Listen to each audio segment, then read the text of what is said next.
Hello and welcome once again to Talking Pictures Podcast. I'm your host David and joined with me as always my co-host Brian.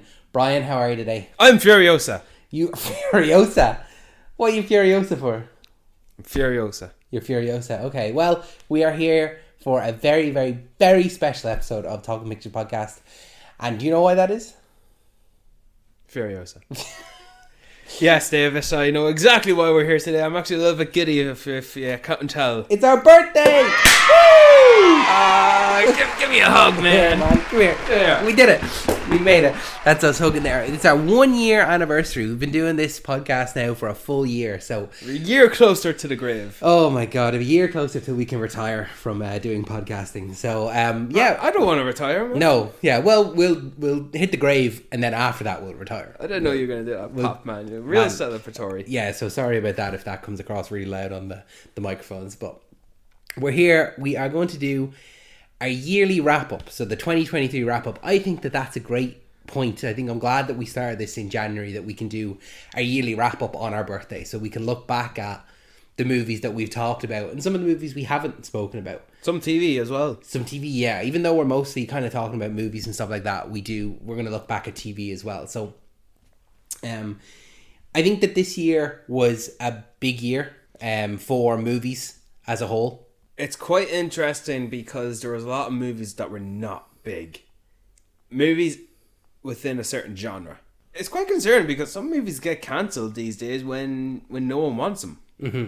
Tax write-offs. Yeah. No one wants them, so no one's going to release them. We've had a few of those with The Batgirl and Coyote versus Acme. Yeah, exactly. But I think and then we had a lot of delays as well with the writer's strike and the actor's strike. There's a lot of movies that were pushed, like Dune specifically, Ghostbusters Empire, Challengers, Drive Away Dolls. yeah, like lots of stuff that was supposed to come out this year that we'll get to talk about later this year. But I think that when we're looking back, you can look back at the year and kind of, I think that the writer strike and the actor strike will stand out very much so because of all the delays we had.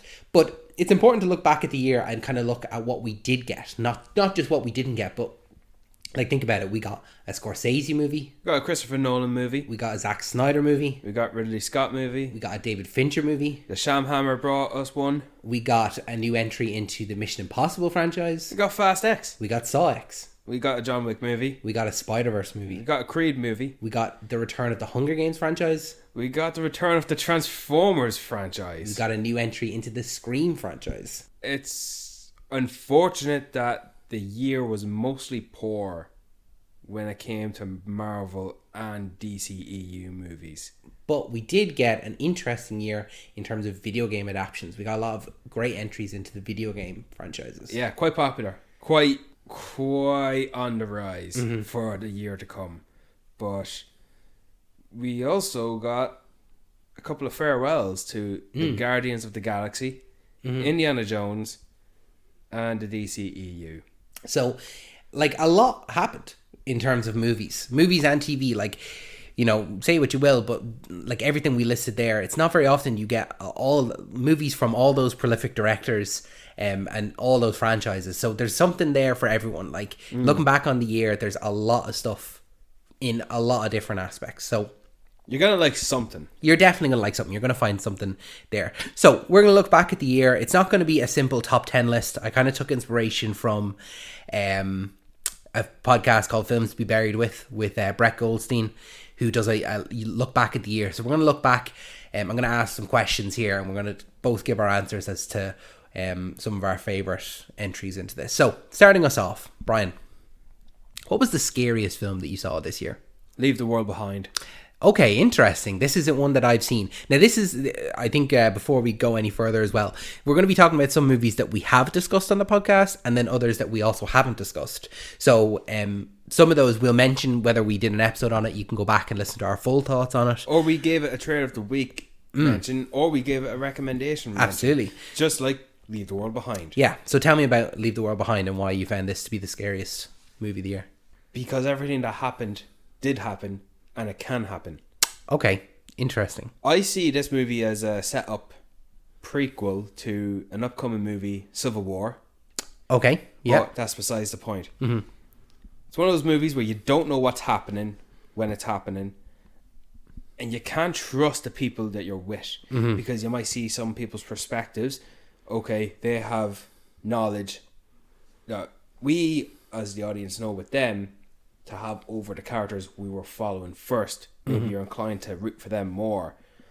But then you see the bad side of some of those other people as well. And the anxiety and the ominous, thought-provoking feeling you get. There's a sense of dread that something is coming, that there is a reveal coming, but you don't know what it is. Sounds like you're on edge a lot of the time and paranoia. Yeah, the paranoia, ominous paranoia, anxiety, it's all in the review I gave it. I appreciate it a lot. The only thing I didn't appreciate is the swift ending. They chose to end the movie within where the characters were in terms of location. But I thought maybe just one extra scene could have fixed all that, one extra extended scene. But yeah, of all the movies that you could consider scary this year, it was Leave the World Behind. Because I'm not going to get scared by a fucking exorcist or Dave Bautista. I'm going to give him a hug and shake his hand and ask him all these questions. So, yeah. Leave the world Behind was, for me. Okay, interesting. Yeah. The fucking Tesla scene as well, man. I haven't seen it, man, so it's one that I do want to see, actually. I was recommended it, not by yourself. Well, not only yourself, but other people as well. Yeah. So, good, excellent pick. What about you? Like you're saying there was a lot to choose from in terms of we had Exorcist, we had Saw, we had Knock at the Cabin, we had Megan, but what I came down on was Evil Dead Rise. I didn't want to say Evil Dead Rise when you were listing off some movies because I was afraid you were going to pick that just now. Yeah, because when you were saying Knock at the Cabin and Evil Dead, I didn't want to say Evil Dead Rise, but then I'm glad you picked that one because that's worthy. That's a worthy pick. If there was one I was going to pick, it would have been that, but it didn't scare me like Leave the World Behind did. Yeah, but not like yeah, Evil Dead Rise is one we did do an episode on actually when it first came out. So if you want our full thoughts on that, it's there for you to listen to. But it a reinvigoration into the Evil Dead franchise from an Irishman. Absolutely, like buckets and buckets of blood. It had the classic chainsaw back again, classic shotgun.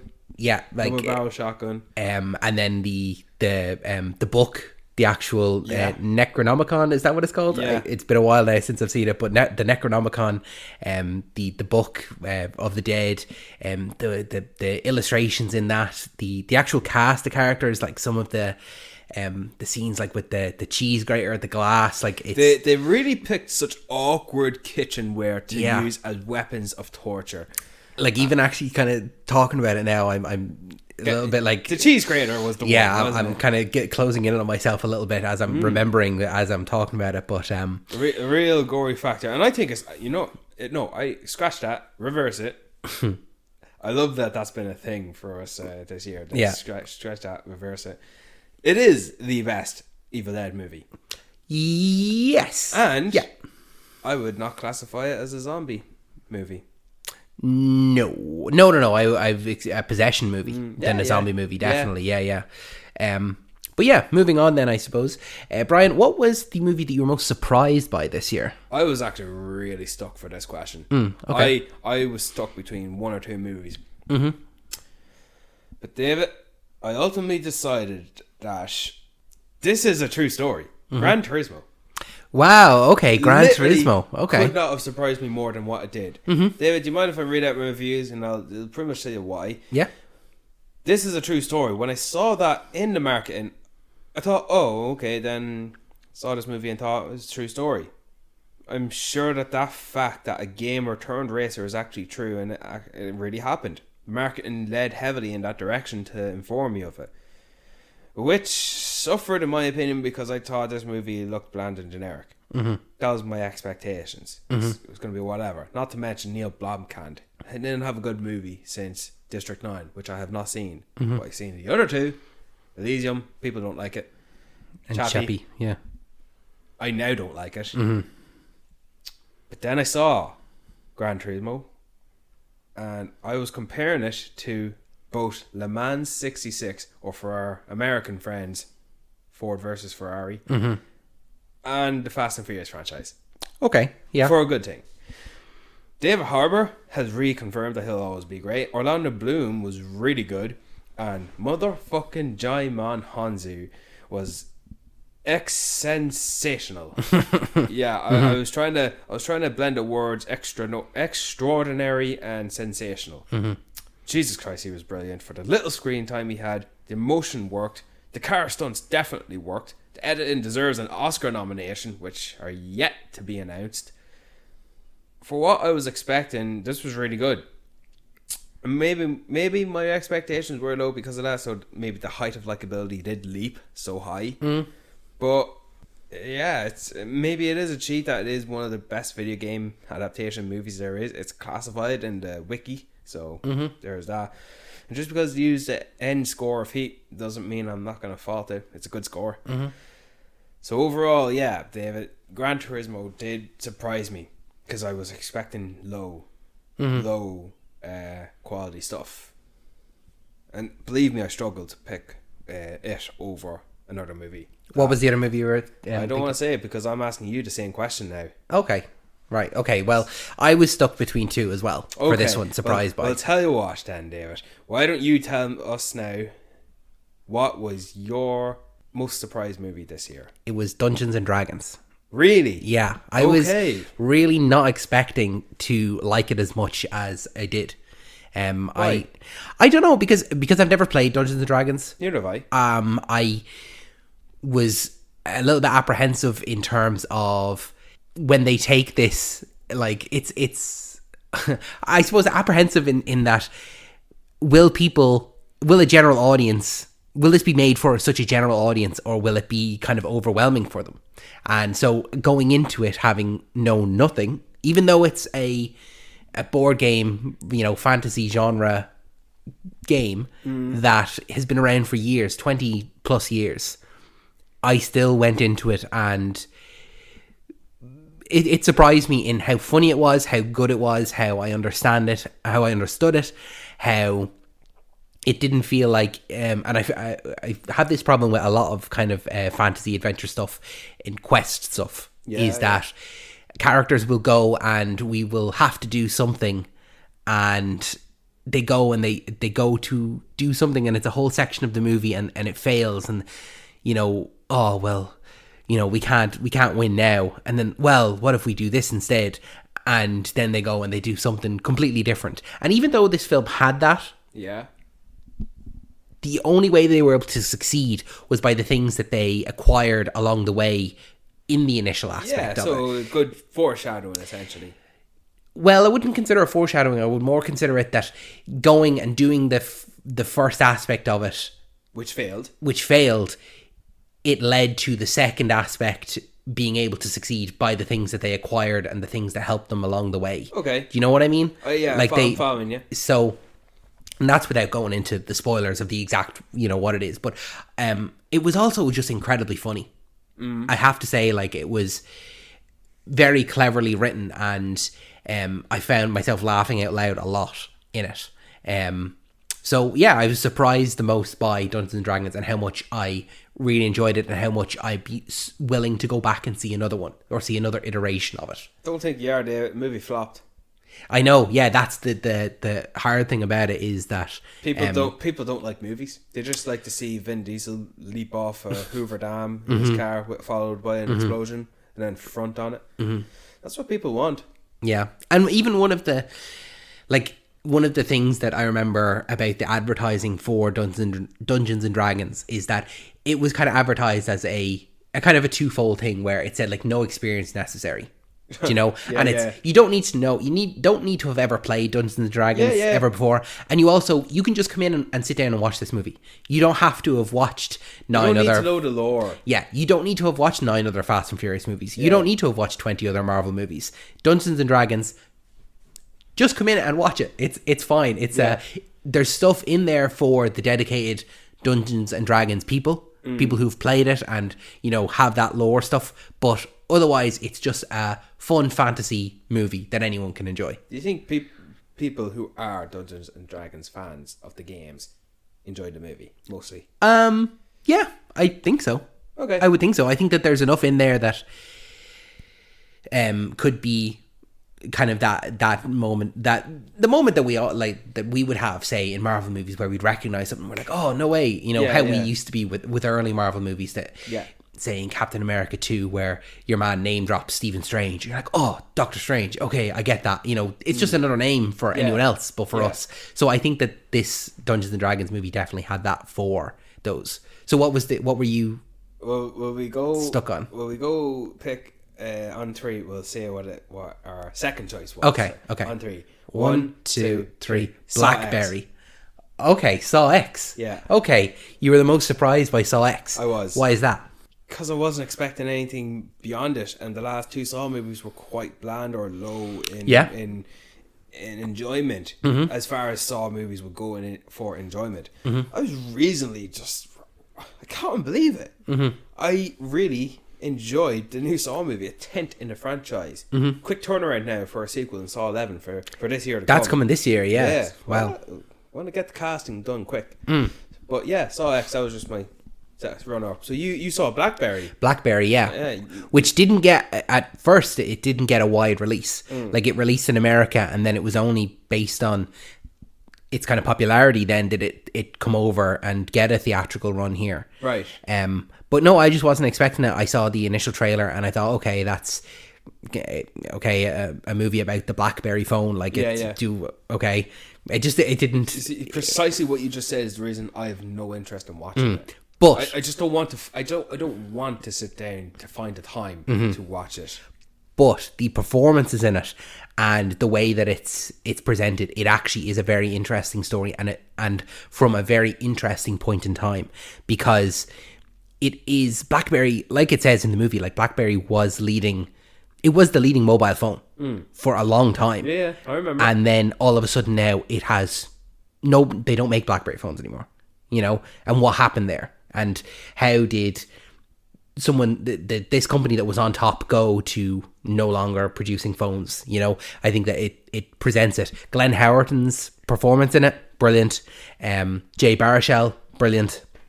It's just one that I really like. That I think I went into it like you, that I wasn't sure on it at all. Yeah. The only thing that was a draw for me was Glenn Howerton, because I'm a fan of Always Sunny, so I wanted to see him. Right. But pleasantly surprised by it, and it was actually a great film. So I would recommend it to you again, like that, where the expectations are low, but you can be very easily surprised by. Brian, what was the funniest movie you saw this year? Strays. Okay. The dog movie. Oh, the dog movie. Oh, okay, with Jamie Foxx and Will Ferrell. Okay, I didn't see this. Okay, tell me, why is this the funniest movie that you saw? Because Jamie Foxx is the type of dog that he was voicing. Okay, they matched all of the... It's just let Jamie Foxx go nuts with Jamie Foxx doing his Jamie Foxx impressions, and then they had the dog, such a fucking actor of a dog, to match the blocking cues of what he's saying. You know, seeing his reflection, saying, "Who the fuck are you?" and oh yeah, to the couch. Oh yeah, she dirty too. Yeah, and the fucking eagle taking the bird, and then sorry, I said eagle taking the bird. The eagle taking him after fucking complaining it. And then the scenes where they eat mushrooms. you know what's happening. The guy who plays the Asian cop in WandaVision and in Randall Park, the dog he voices, the big massive, like he's not a Great Dane, but he's a very big dog wearing a cone. And he's the one with the love interest with Isa Fisher. There's a recurring joke with him, given the size of him as a dog, therefore the size of his dick. That plays into it. And it's set up as such a big moment. And then, you know, when a scene sequence setting itself up to be a moment of heroism. Cut to a wide shot of what's actually happening. It's just so fucking funny. Okay. And Will Ferrell as the fish out of water type of dog. humping the knob. I forget what he says, but just when you watch the trailer, you might be reminded in the trailer of what he says. It was just funny. I thought it was stupid, but I was still going to watch it. Then I watched it, and then I got on board. I didn't know how I was going to feel by the human in the movie being Will Forte, an absolute dick who... He's not the type of character who's going to come around. That's not it. This is a movie about accepting the abuse within a relationship and not to remain in it. This is about overcoming abuse and getting out of a toxic relationship. That's what this movie is about. Interesting. And the fact that you're cracking up thinking about it, is a very good sign. Up as I was thinking about it. Yeah. There were a few other, specifically two straight up comedies. I thought I was going to pick one or the other, but I chose Strays. And Strays is not in the top. What were the other ones that you were thinking of? No Hard Feelings and Joyride. Okay, yeah, they're the traditional comedies. Yeah, I wasn't going to really pick anything else because if I did, it's not a comedy. At least not a comedy at first. It's another type of movie. I get you. Yeah. Okay. So let's say, for example, Across the Spider-Verse. Yeah. It's an action comedy. But no, it's a superhero movie. Yeah. So that's, to me, I'm going to laugh, and of course I expect that.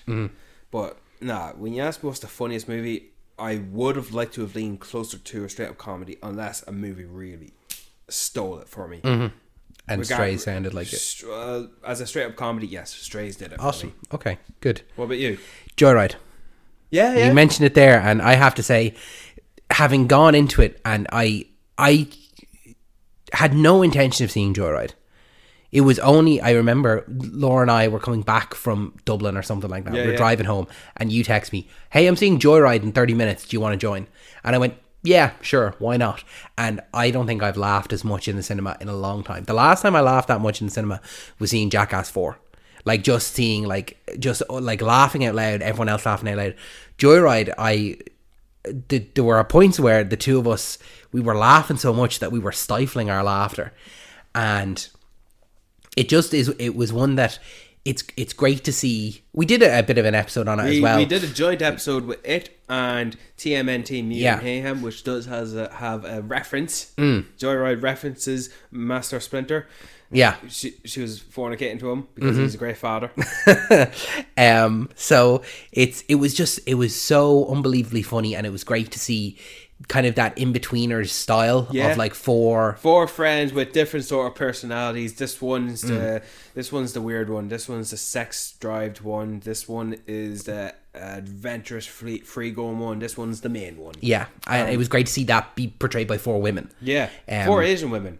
4 Asian women, exactly. I want a sequel. Yeah, I would want to see the four of them again in a completely different scenario, or throw them in Africa or Australia or something. Anything. Yeah. Throw them in Ireland. Actually, yeah, that would be funny. All right, yeah. No, but I can't say that I laughed more at anything else this year. I think that's fair. That's a good choice, and I think maybe I would have went for Joyride, but I corrected myself with Strays. Yeah, no, that's good. We got a nice diverse selection. Brian, David, we had a lot of superhero films this year. Not all of them were good. No, but we had a lot of them. And we had a couple of TV superhero based shows as well. Yeah, not all of them were good either. But what was your favourite superhero movie this year? Guardians of the Galaxy Volume 3. Okay. That was my favourite. Yeah. I think that it was... I'm similar in that I came down to either Guardians or Spider-Verse. That's a good solid choice. The reason I picked Guardians is because this is the concluding chapter of this team saying goodbye to each other, therefore us as the audience. And regardless of the journey it went through, it was fulfilling in closing that book. And we needed the fucking win, David. Yeah. We needed that win, and it won. And then, just the ending. When you leave the cinema with a good feeling of an ending, that's what you leave remembering. So when I go into a movie, I would rather the first half be not good and the second half be great. Because I'm leaving with that thought in my head. Yeah. So... bit of Florence and the Machine. Dog days are over. You get to see each Guardian doing their own moment, see where they're going. I got teary when Drax was saying goodbye to Nebula. Yeah. And this was a goodbye movie, and this is When you think about it, it's a movie that we shouldn't have gotten. It's a what? It's a movie that we shouldn't have gotten. Shouldn't have? Yeah. Why is that? Because of the fact that James Gunn was fired. We shouldn't, like, we always should have had Guardians 3. Yeah. But the fact then that James Gunn was fired and then rehired. Yeah. We shouldn't have gotten this, but we did. We were blessed in that he was able to come back and finish the trilogy. Because he had always envisioned it as a trilogy. Yeah, well, Disney fucked up on that one. And even with the insert of the Guardians in the Avengers movie, which diverted the route, Yeah. it was still going to end up in that sort of direction that James Gunn believed it to be. And it just subverted our expectations again, because we're going into this. Rock is going to die. Yeah. Drax is going to die. Maybe someone else is going to die. Happy ending all around. For everyone. A pure inception. Yeah, absolutely. Yeah. And similarly for me, I did come down to, as I said, Guardians or Spider-Verse, and I'm actually going to pick Spider-Verse over it. That's and I'm happy you did choose that, and I wouldn't change it, because for me, as much as it feels like a whole movie, it feels like two. The first part. The first half is dealing with Spot. The second half is dealing with Miguel O'Hara. And when the next chapter of a movie is going to start off immediately after, that feels too close to being a two-parter. Yeah. So as a result,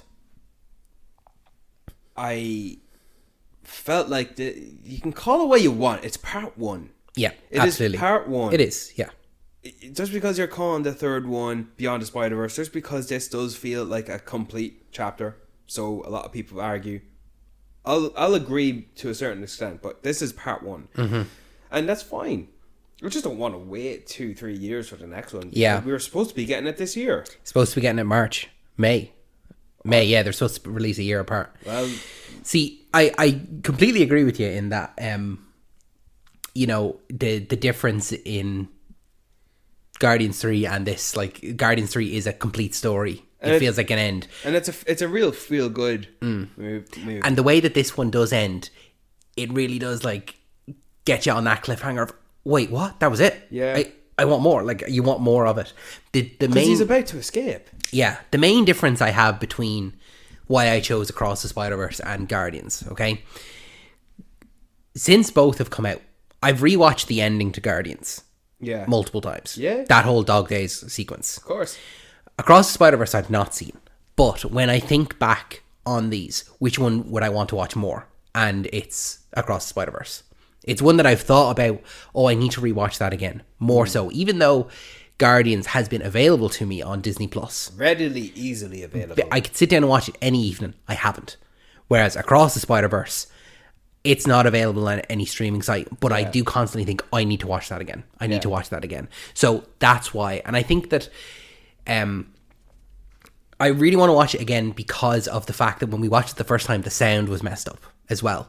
In the theater, it wasn't quite. Yeah. Well, so I was a little bit distracted for the first couple of minutes. I felt like I wasn't hearing it properly. I think after 10 minutes, it got fixed. It got fixed, yeah. So, but I do. It's one that, it's so not a traditional superhero movie in having such a wide cast of characters as well, having the whole Spider Society. I do appreciate that, the inclusion of all characters, even to. Who voiced the one, Andy Samberg? Oh, yeah, the just little, Scarlet Spider, yeah. His just little insert as one of the two people that Miguel O'Hara has with him in the end. Like that. It's great. And I want to see him again. Yeah, absolutely. And I'm really, I hope that we don't have to wait too much longer for Beyond the Spider-Verse. I would like to, at a push, see it. And the start of next year, 2025. Gwen Stacy has her gang back together. Fuck it, the gang from the first one and now the gang in this one. So we've spent time with both. And it had a big change in the way that, like, it had a big kind of, I suppose, pop culture moment in the whole phrase of it's a canon event. Do Do you know, that whole aspect of it? Laura said it to me the other day, and I went, "You haven't seen that movie?" And she goes, "What movie?" She didn't know that that was a reference to Spider-Verse's the canon event thing. So what was she referring it to? She was saying, like, she just said something that it was a canon event, and I went, "You haven't seen Spider-Man?" She goes, "What? Like, what are you talking about?" Like, she just thought that that was just a phrase, like that it started in Spider-Verse, and it's become now a general phrase that people use, like, "Oh, sorry, it has to happen. It's a canon event." I just thought that was really interesting that it's gone beyond, because I've used it in the same way that a lot of people have used it, where they've seen it in Spider-Verse and oh, I'm sorry, it has to happen. It's a canon event, and then other people like Laura using it in the same context, she's using it correctly, but she didn't know where it was from. She didn't realize that it was a reference. She's not here to do the flashbacks jingles. She's not. We gave her the week off because it was the birthday. So yeah, so can't ask her that. She's very silent, isn't she? Laura. Yeah, it doesn't do a whole It's lot funny of when talking. she said the canon event thing. I think that's the first time I've heard her speak. So yeah, and we weren't recording. Yeah, it's a shame. I hope to hear her talk more on this podcast. Maybe she'll be a special guest maybe in year 2. Brian, moving from movie to TV shows. Yeah. What was your favorite returning TV show? So let me clarify that. What is a TV show that had a season of TV that came out this year that might not have started this year?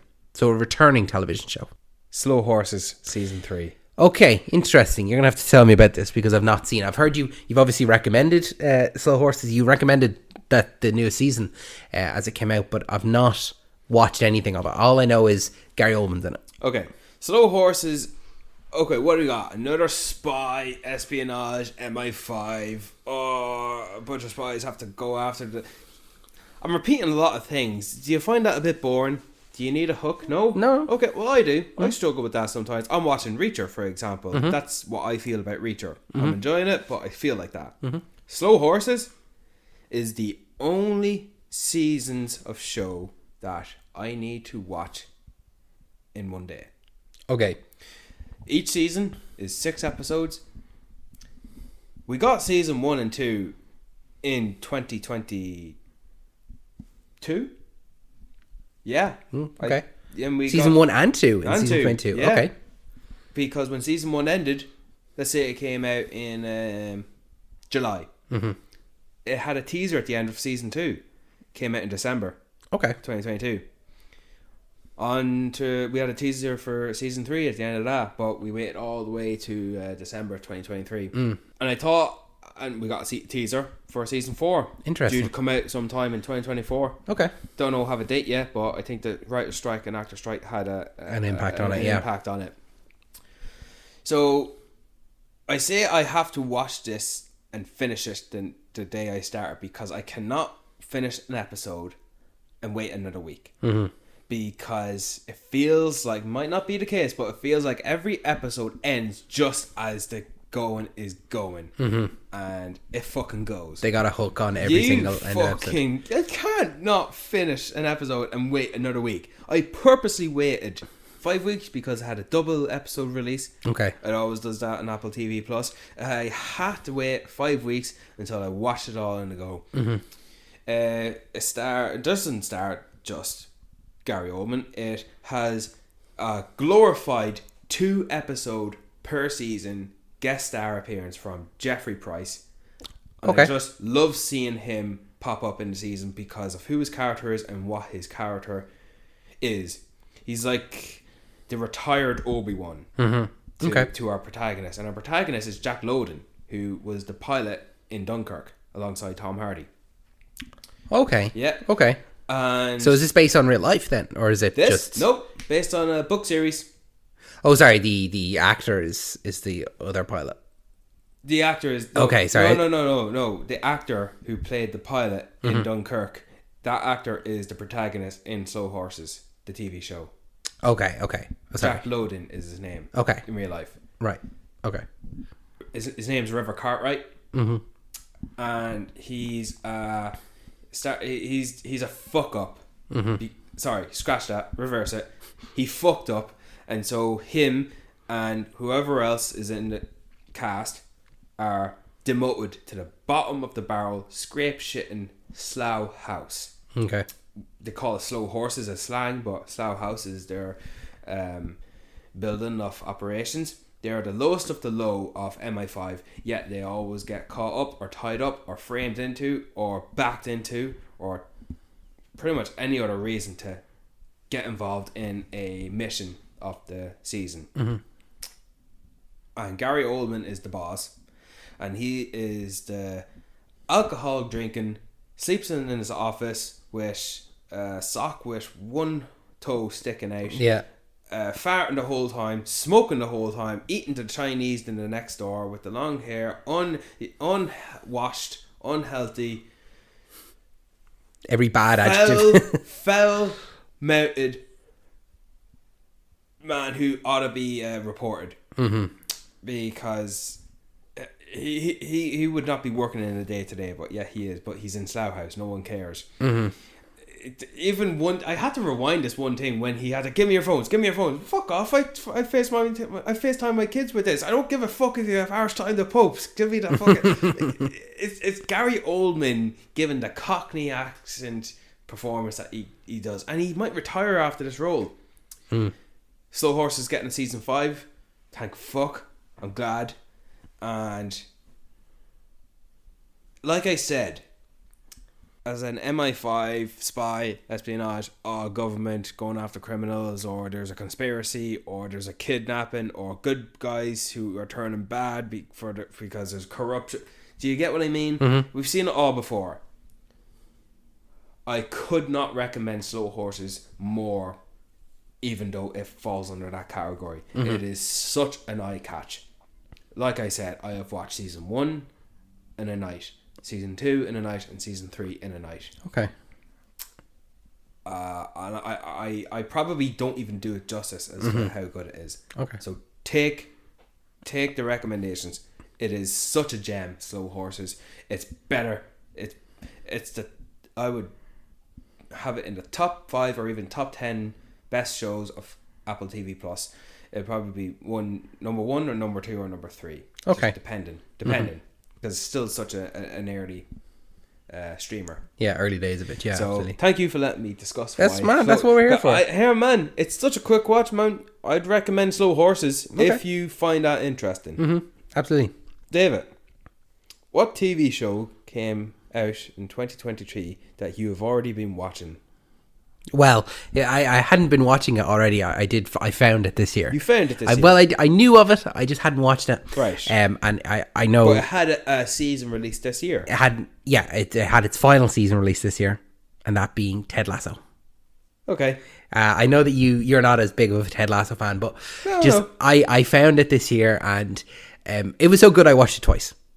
Really? I watched the whole series twice this year. The whole from start to finish, yeah. Even season 3. Yeah. I found it as season 3 was coming out. Yeah. So I watched season 1 and 2. Yeah. And then watched season 3 week to week. And then once it finished, I was like, wow, I just really, really, it hit home with me. Every week I watched it and I just felt better about myself. It got me interested in football in terms of like, if someone said like, oh, what's your team? I go, AFC Richmond. Like I would quote them as my favorite team. Yeah. And then we got then to a point where Laura and I were looking for something new to watch. She said like, oh, what about Welcome to Wrexham? And I went, oh, hold on now, let's actually watch Ted Lasso. And I think she would put it as one of her favorites. She absolutely adored it as well. Alright, David, here's your last chance and time to tell me why Ted Lasso is good. Why am I wrong? Why do I not like it? What am I missing? Everyone loves Ted Lasso. All the awards says it. All our friends like Ted Lasso. I watched Ted Lasso on a per season release basis, and I was so thankful it ended. And I will not watch a continuing season, spin off or whatever. I won't. Yeah, no, I think it's last chance to. It's a very particular type of comedy. It's very referential to a lot of things. Like it's not referential to any one specific thing, but the jokes can go over your head very easily. I think it's very dad humor in some of the jokes where you go, you get it. It's I get that one. Yeah. But I think that the main selling point for me, if I was to give one to you, is just how diverse the cast is. And by diverse I mean how you can take any two characters and put them in any story together, and you will get an interesting story. It's not. It does have characters that will only interact in certain instances. Like typically you'll have Ted and Beard together. Yeah. But then you'll have an episode with Ted and Rebecca. Then you'll have an episode with Ted and Jamie. And then you'll have an episode with Jamie and Roy. And then you'll have an episode with Roy and Keely. Or you'll have an episode with Keely and Nathan. I feel that all of the characters are so well developed that you can take any two of them and just give them their own B plot. It doesn't always have to be an A plot of Ted doing this, a B plot of Roy doing this, and a C plot of Keely doing this. That they can interchange, and you can have any of the characters interact with any of the characters, and you'll get a good story. And I think that there's very few episodes that I feel are weak episodes, because there's always something in any of the episodes that I'm interested in and I want to see, because there's so much interaction between all the characters. And as well as that, and this, maybe it is only seen because I've seen it, watch it through twice, yes, is that seeing the arc of some of the characters is brilliant as well. Seeing how the characters start from episode 1 and where they end up in episode 3, it's just a great arc, and you get to see every aspect of that arc. Specifically, Jamie is a character who starts out as, the hottest kid on the block. Like, he knows he's the best player on the team. He'll show it as well. He'll show it as well. He's a prick. He's a dickhead. Everyone knows it, and everyone's like, they put up with it because he is the best, and he knows he's the best, and they know he's the best, and there's nothing they can do. And take that character and put him to the end, and seeing him at the end of the series where he is a team player. He still knows he's the best. The rest of them all know he's the best, but he's not get arrogant about it anymore, and he is friends with everyone on the team. Everyone likes him now. He's friends with Roy, who is his worst enemy. They're best friends. He's given up the final kick of the game to let someone else, because it's a better chance. He's running the play that Ted taught him, that he has to act, because all the other players on the other team will know that he's the best, so they need to mark him. So he's, give me the ball, and then it's actually going to Sam across the wing and get it in the back of the net. I think that those arcs, the arc with Nathan as well, the arc with Rebecca, Keely, like, she starts out as just like, a girlfriend of one of the players, a girlfriend of Jamie, and then she ends up running her own business and that kind of stuff. I think that the development of all the characters and how they interact with each other is the selling point for me, and how warm-hearted it makes me. I know that it's not one that you're going to go back to. Spoken. Okay, David. Thank you. I appreciate it. I actually commend you for giving such an in-depth talk on why a pitch like that should be taken into good consideration in that of Ted Lasso. And it's nice as well, like you were saying there about like leaving the cinema, it's nice to end on a good note. It's nice sometimes to just sit down and have a nice show that you're watching. Not everything has to be crime and drugs and all that stuff. Sometimes you just do want to watch, this is my football show. This is the show I watch about a silly little football team. And it also, you do get invested in, when you see the team lose, like, you are a little bit heartbroken, but when they win, you're it's like watching a real football team. So it's a nice show. I felt it was just a show that was, it's just nice, Is there a show you can compare Ted Lasso to? Because I can't compare Slow Horses to anything. Ted Lasso, no, I don't think, not one that would come straight to my head where it's like, it's just a nice show. It's just, I feel good watching it. Right. I don't think I have anything else.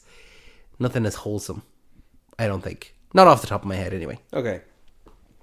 What was your favourite TV show? What was your favourite new TV show? New TV. So season 1. Season 1, something that was introduced to us this year. The Last of Us. The Last of Us is a great choice, and it's the only reason I didn't choose it is because I knew you were going to choose it. When it was announced as a HBO TV show. Mm-hmm. Okay, you got 2 wins there. HBO, quality. The guys who brought us The Sopranos and Boardwalk Empire. Mm-hmm. TV show. You get to spend more time with the characters, so it's not going to be clogged into a movie. Then they cast Pedro Pascal. Yeah. And then they casted Bella Ramsey, who, okay, not who I was going to think of, but you knew she was going to be capable of it. And up to the point of the premiere, if you still thought, I'm not sure, you were told right away, yeah, she's Ellie. There was, I remember very, very specifically, there was a scene. She's counting down from 1 to 10 for the prisoners. When she gets to 8, she says, "Fuck you." I was like, Ellie is in the building. Here we go. And there was another one in episode 2 about a sandwich or something like that. It was a joke, and it was throw a fucking sandwich at them. Yeah, I think that it was like the quick little funny remarks, and then she has the joke books. Look, Bella Ramsey she told you so. She did. She proved herself. She said, "I'm Ellie," and I went, "You're Ellie." Yeah, there was. I did fall into that trap of when she was first announced. I'm not too sure, but put to bed immediately. Put to bed. But no, I don't think any of us ever thought Pedro Pascal as a concern. No, I felt like he was a safe choice. Absolutely. And then throw Gabriel Luna as Tommy, and then did you see Mindhunter? No. Well, there's an actress in there. She played Tess, and yeah, great. She's perfect for that. Yeah. Did you know that Nick Offerman almost wasn't going to play Bill? Yeah, and that would have been a terrible shame, because I think that episode alone is one of the best episodes of TV. Full stop. Whether it be in The Last of Us or anything, it is one of the best episodes ever. After watching the episode, you just see online, just give him the Emmy. Just give him the guest star Emmy. You don't even need to watch the Last of Us. I need to say The Walking Dead. You don't need to watch The Last of Us. Just watch that episode, and it would work as its own short film. Yeah, I think it was absolutely brilliant. But it did everything I wanted and more. There are some things I could have, you could have done something better, but that's only because they established themselves as being capable of doing better. And yeah, dude, The Last of Us is the best video game adaptation ever put into existence, and I know this is recency bias, but it is probably my favorite TV show ever, because I haven't watched it a second time, but when I do, I will watch it from start to finish. And I've been paying close attention to season 2 and who they're casting, as you and our friends have. They've been announcing very recently the Caitlin Dever is playing Abby, which is fantastic. I actually had her picked for Ellie initially. Think a lot of people would have pegged her as Ellie. She's older, which fits more perfectly in the criteria to have her as Abby. She's taller, she's older, she's going to hit the gym. Yeah. And they've got Isabel Merced, the girl who played Dora the Explorer. Talk about actors, child actors who you've seen watch growing up in particular blockbuster movies. She's that girl. She's playing Dina. You're going to see her, Caitlin Dever, and Bella Ramsey in a scene. I'll say no more. And it's just the rest of the gang now, the cast, and hopefully Jeffrey Wright gets in there. Yeah, he obviously was he played a character in it, so I'd like to see a short appearance, but still an appearance nonetheless. Dude, The Last of Us. Yeah, great. Honestly, great choice. Absolutely. No other way to go about it. Yeah. I struggled between another one or two, but The Last of Us. And we discussed The Last of Us. We did a full episode. We discussed it twice. We did a first impressions episode when the first episode came out, and then we did a full season breakdown with a very special guest, Richie DeLee. So he was with us. He joined us for that. Fair play to you, Richie. Thanks so much. Will you be on for season 2? This is me formally asking you now. So thanks. 2025. So my pick then, because I didn't go with The Last of Us, because I knew you'd pick The Last of Us, is Ahsoka. Good choice. I think that Ahsoka was, for me, it was exactly what I wanted it to be. I watched Rebels leading up to it. Yeah. I fell in love with Rebels, and then watching Ahsoka felt like a Rebels and the next season of Rebels. Not to mention you followed the Clone Wars. I did, show. yeah. So that gave you your intro to Ahsoka. So I acknowledge you got more out of Ahsoka than I did. Ahsoka's one of my favorite characters in Star Wars. Full stop. Because of those animated shows. So seeing her then in live action was great. It's I liked how we titled it Bridging Animation and Live Action, because that is literally what it did. I remember a time where that was not a thing. Yeah. Absolutely not. Like they sort of teased it a little bit, and then they went full-fledged with it, getting characters to cross over into full-fledged live action from animation. Like that, we did a full episode on it, so if you want to hear our full thoughts on on how Ahsoka did that, bridging the gap between animation and live action, please go there because we go full in depth. It's one of our longest episodes, I think. So as of recording right now in this moment, before releasing this episode, it is the longest episode we've ever recorded. So it's I want to break that today though. okay, yeah. Well, we might. Yeah, we still have a good few to go through here. But yeah, no, I won't say any more of it. But I really, really enjoyed it. I really enjoyed the villains. Yeah, absolutely. Balin Skull and Shin Hati were both great villains. But before we move back into movies, I do just want to give a very, very small shout out to some of the other things. We didn't really discuss it, but the TV show one, it was very difficult to pick because of how much TV there was this year. Not going to lie, Dave, I struggled to pick, so I am more than happy to give a shout out to a few things. So the few things I want to shout out, these are new series and series as well that had new episodes. Let's just waffle them out and we can concur and agree. What We Do in the Shadows? See, we haven't seen this season. Here's the thing. I wouldn't pick that there because I am watching the series, yes. I've not watched the season that was released in 2023, which is season 5. I'm halfway through it. You're halfway through season 5? Yeah, and I can tell you, it's good. It's worth mentioning. Absolutely. Barry? I finished Barry. Yeah, I'm working my way through the final season of Barry. Yeah, Barry ended this year. Barry ended Jesus. Yeah, I have it on my list, yeah. Fall of the House of Usher? Great. Yeah, it's one of Mike Flanagan's well thought out Netflix limited series. One of his best well worked works. Succession? Did you watch Succession? No, but I'm giving it the shout anyway because I know that you would say it. Allow me, because I've watched Succession and I've finished it, and I finished the season that was out this year. I'll just say you're in for a ride where you don't know how to anticipate. Yeah. Yeah, so that's another show like Barry that ended the same week as Barry. Oh, really? HBO lost two shows then that were big hitters for them. Not to mention Ted Lasso ended there the similar week. Yeah. And you know what? Fuck it. The Marvelous Mrs. Maisel ended the similar week as well. 5 seasons strong. That's a show where I could compare Ted Lasso to this. But I liked The Marvelous Mrs. Maisel. Okay. Holy shit. Laura! Get watching Mrs. Maisel. Okay. We had Doctor Who come back. I know you don't watch Doctor Who, but I don't watch Doctor Who. Doctor Who it came back for some specials this season.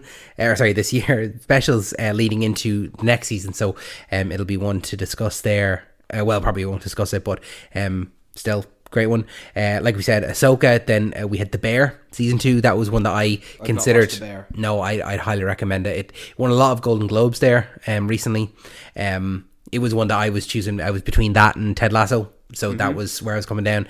Black Mirror. We had a new season of Black Mirror, which was a little bit hit or miss. There was some great episodes and then some but still it existed. Futurama came back finally after 11 years. The last season was 2012 and this season was 2023. I feel like we both discovered upon the near release date of Futurama that we both love it so much. Yeah. And it feels like we discovered that recently that this guy loves Futurama just like me.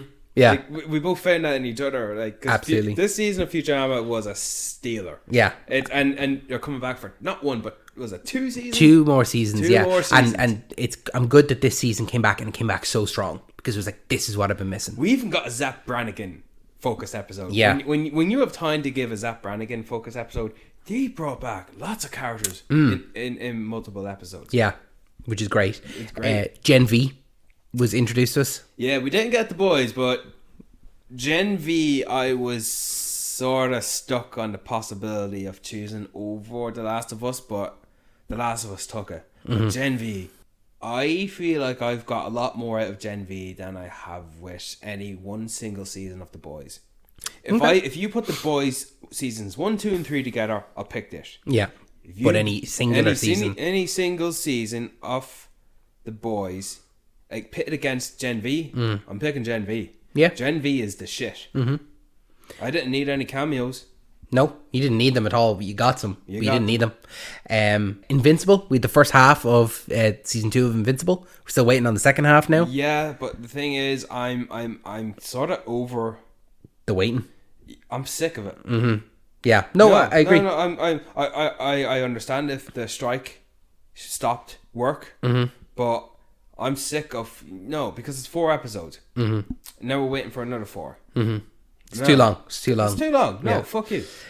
We had season 16 of Always Sunny in Philadelphia. I've not watched that show. That's fair enough, man. That's one that I think you'd enjoy. But If there's any recommendations you've given me in this list so far, it would be that. I'm just can't. There's not so many shows I can watch that have so many episodes right now. that's fair, yeah. The Last of Us, like you said, we had another season of The Mandalorian. We won't talk too much about that. We were disappointed by that. And then Monarch. And Rick and Morty. Oh my god, forgot about Rick and Morty. We had Monarch, Rick and Morty, the Santa Clauses. What If? Let's not put Rick and Morty and Monarch in the same vein of the Santa Claus. Okay, yeah. Sorry. Let's put a little bit more time on Monarch and Rick and Morty. I've not finished Monarch. I've got 1 episode left. You've watched it. Yeah. And I can't say anything because... Say something that won't indicate. very good. Say something a little bit more that won't indicate what I can expect. Be creative. I don't think there's anything to expect. I think it's just a good... what I will say about this, and this is over the series as a whole, it did a great job of doing what other Godzilla movies as of recent have failed to do. And by Godzilla movies, I mean the Western ones, is that caring about the characters. I really care about all these characters that were introduced in Monarch now. Yeah. And I want to see them more. Put it this way. I don't want this show to mix and cross over with the movies. Yeah, because they wouldn't be done justice in the movies. No. That's fair. I don't eat when I watch Monarch. I'll eat popcorn when I watch Godzilla X Kong and fucking Godzilla Sex Kong. But Rick and Morty. Yeah, Rick and Morty was great this season. And, well, actually, no, sorry. It was fucking awesome. Yeah, there was some great episodes and then there were some stinkers as well. I'm not going to be honest, Dave. I think there was only 1 bad episode. That was the Ice-T one. Yeah, the Ice-T one, yeah. I agree. Every other episode I liked. The Quato one I wasn't a huge fan that? of. The one where Morty and Summer conjoined. I liked it. I wasn't a huge fan of that one. I don't know. I liked it. Nah, but the halfway point. The halfway point and the final episode. The halfway point with Rick Prime and the final episode, which just giving the audience more information about the characters and where they are set in life. Keep going to season 9. I think that's when they first foreshadowed it, tease it in the end of episode 1 in the season 1. It's up 9 seasons. 9 seasons. Let's go. With new voice actors that do not make a difference. Yeah, no, absolutely not. So, but David, I just want to give a shout out to a few things I've watched this year. If it weren't for Slow Horses, For All Mankind. Yeah, that's one that's on my list now. I haven't got a chance to see it, but I've heard it is like that top 3. We also got The Morning Show season 3 this year, and I would as The Morning Show was that show and Ted Lasso where you'd see in the banner of Apple TV Plus those two. Forget about it. For All Mankind is probably the best show on Apple TV Plus with Joel Kinnaman. You know what it's about? Yes. It's an alternate history where the Russians got to the moon before the Americans. Yeah. Therefore, you would not believe the course correction that made The ramifications of all that, yeah. It's sometimes it can be a bit like, oh, for fuck's sake, like that's a bit of a stretch. But that's just people nitpicking, I think. Season 4 is probably the best, I'd argue. And it does not pull punches. Okay, good. Yeah. No, it's on my list there, definitely to watch. Absolutely. But I also wanted to give a shout out of two animated shows. Fuck it, Dave, I'll give you 3 animated shows. Harley Quinn. Okay. Solar Opposites. Okay. Star Trek Lower Decks. Okay. None that I have any intention of watching. Really? Yeah. Well, maybe the Harley Quinn one, but it's not in that high order. priority. I think in that order. Harley Quinn, because we're getting a 5th season. Solar Opposites, because we're getting a 5th season. And Lower Decks, because we're getting a 5th season. Okay. And lastly, we did have the Crown end this year as well. Which, okay. But lastly, Fargo. Okay. Yeah, I haven't watched any of Fargo. Have you seen the movie? Yeah, but years and years and years ago. Before you watch the show, watch the movie. Then watch season 1. and then watch season 2. Let me guess. What's next? Season 3? Yeah. Is that what it is? That's it. Okay. But then you got season 4 and season 5, right? Let me explain it to you, David. Just real quickly. Season 1 is, I guess, if you could watch it in the expectation or head leveled of the Fargo movie. Mm-hmm. Or, to give you a weird example, The Hateful Eight. Mm-hmm. Okay. That would be seasons 1, 2, and 3. Mm-hmm. But for seasons 4 and 5 of Fargo, I would compare them to Django Unchained. Okay. Do you get where I'm coming from? Yeah, yeah. In terms of story structure, Yep. hero's journey, Yep. shit going balls to the wall crazy. Mm-hmm. Well, that's what I think. So I acknowledge season 1 of Fargo was the best, but season 4 was great with Chris Rock. But season 5, I think I've got one episode left to come. I think it's probably the best. Okay. And I'm not done talking about Fargo just yet. But moving on. Okay, so we'll go back to the movies then. So, Brian, what was the movie that you were the most disappointed by this year? Rebel Moon. Okay, yeah, fair enough, yeah. I was disappointed by Rebel Moon, yeah. Because I had such high hopes for it. Such high hopes. Mm-hmm. It is exactly what I wanted. And I didn't care what people thought on the trailers, but I said to you myself in the cinema when, I don't know what we were seeing, maybe it was Napoleon, but Rebel Moon was the last highly anticipated movie I was watching. Mm-hmm. And we heard the reviews. Mm-hmm. I saw the reviews. And then I got drunk. Yeah. And then I had an alright time. Mm-hmm. And but it wasn't the amazing space epic that you thought it was not to be. the amazing space epic I was anticipating it to be. And I'm not gonna lie, it decreased my value in that of Zack Snyder. Mm-hmm. Okay. So I'm sorry, his moving pictures of painting collages is not good enough. He needed, but should I blame Netflix for constructing a theatrical, for lack of better words, which does not apply, theatrical Netflix release because Zack Snyder's still doing his extended R-rated version? Yeah, I don't know. It's Well, that is I guess that's a thing that Zack Snyder does. It's always a thing, but I just can't help but think he would just agree to do this. And if he did, well then, shame on him. Mm-hmm. He says he's going to release his extended cut in mid-2024 when we're getting part 2. Mm-hmm. Are we going to get an extended R-rated cut of that as well, yeah. It's too much one or the other. Yeah, dude. Yeah. So, I was disappointed with Rebel Moon. Mm-hmm. Were you disappointed by a movie of 2023? I think Indiana Jones. Yeah? Yeah, I think that I enjoyed it at the time, but thinking back on it, I'm like, it's not one that I have. I think it's because I haven't wanted to go back and watch it again. It's not the grand farewell. I think that I wanted it to be. There was a few things we both would have wished they had done differently. Yeah.